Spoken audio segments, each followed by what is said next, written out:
Dear students, now we are going to discuss the dimensions and units of work done.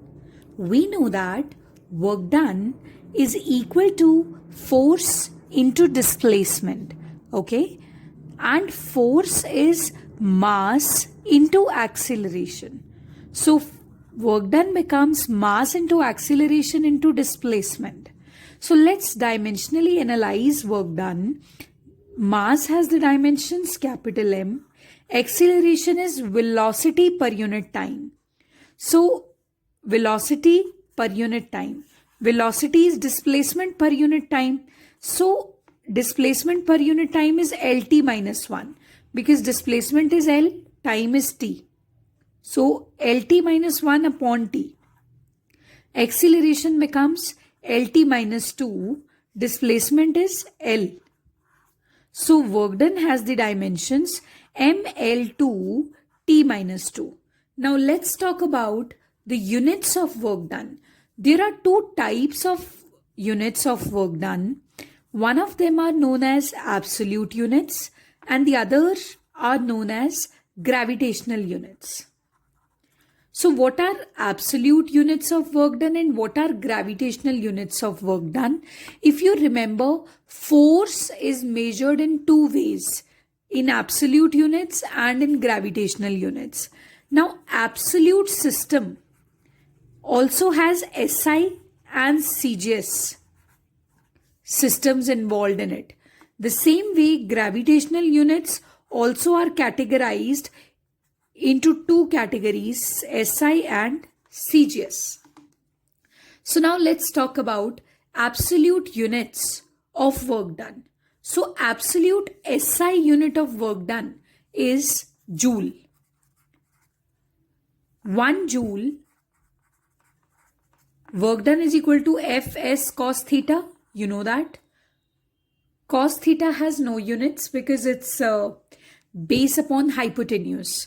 Base meters, hypotenuse meters. So 1 joule equals to 1 Newton into 1 meter and let it be cos 0 degree. So that what you get, because cos 0 degree is 1, na? So F into S into 1, F into S. So 1 joule is the work done on an object when 1 Newton of force displaces it by 1 meter. Right? So after that, we have absolute CGS unit. That is 1 erg. This is equal to 1 dyne.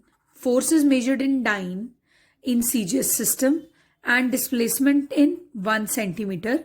And let that again be cos 0 degree. So 1 erg is equal to 1 dyne centimeter. Fine. 1 erg is equal to 1 dyne centimeter. Now you know that 1 joule is equal to 1 Newton into 1 meter. 1 Newton, can you write it as 10 raised to the power 5 dynes? Of course, yes. Now 1 meter, can you write it 100 centimeter? Of course, yes. So 10 raised to the power 5 into 10 raised to the power 2. It will become 10 raised to the power 7 dynes centimeter. Now 1 dyne centimeter is equal to erg. So this will be replaced by, dyne centimeter will be replaced by ergs. So 1 joule equals to 10 raised to the power 7 ergs. So this is all about the absolute system. Now let's discuss about the gravitational system. Gravitational unit of work done. So that's also converted into gravitational SI unit. Just a second. Gravitational SI unit and gravitational CGS unit of work done.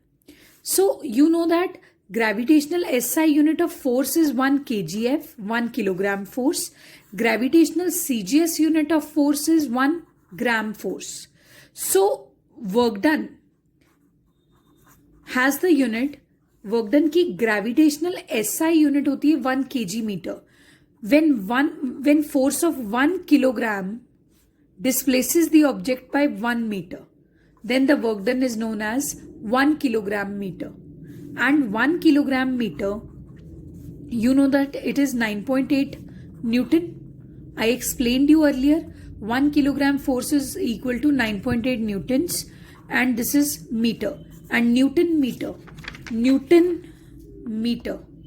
1 Newton metre की value क्या है? 1 joule है. सो Newton metre की जगह आप joule लिख सकते हो. सो 1 kgm equals to 9.8 joules. So this is the gravitational unit of work done. This is absolute unit of work done.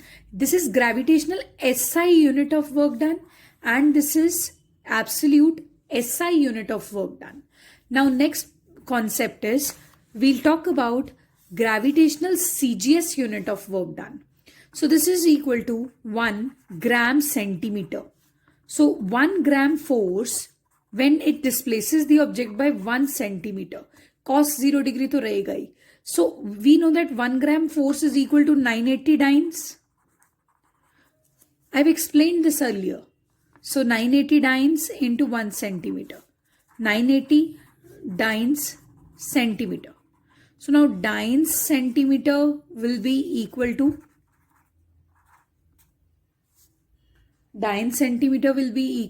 ergs. So 1 gram centimeter, 1 gram centimeter, and then 1 gram centimeter. So this is the way we study absolute and CGS units of absolute and gravitational units of work done.